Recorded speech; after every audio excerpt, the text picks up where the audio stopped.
kwamba katika moja ya maeneo ambayo Rais Dr. Samia Suluhu Hassan atakumbukwa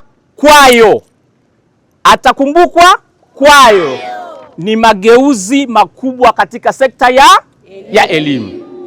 Mageuzi ya miundombinu, lakini mageuzi hata ya elimu yenyewe.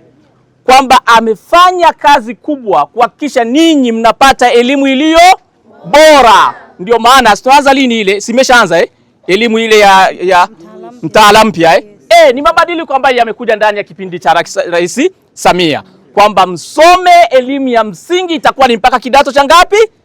Cha 4. Haya ni mageuzi makubwa, lakini elimu yenyewe imewekewa elimu ya vitendo, watu wajue kutenda kuliko kusema.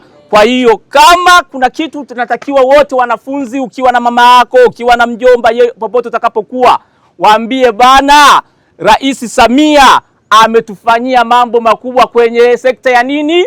Ya elimu. Mkishamaliza hapa, kuna wengine mtaenda kwenda VETA, kuna wengine mtakwenda majeshini, kuna wengine mtakwenda vyuo vikuu, na mkifika vyuo vikuu mnakwenda kuoga hela ya Rais Samia.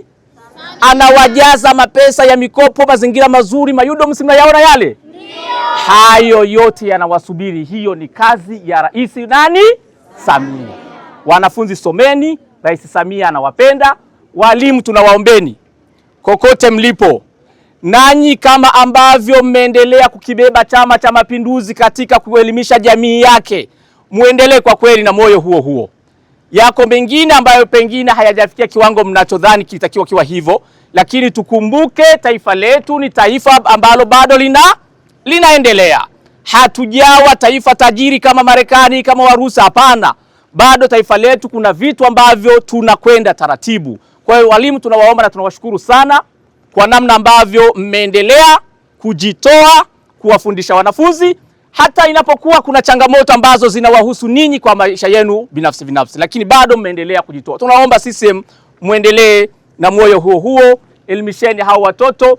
Taifa letu linategemea matokeo ya kizazi hiki.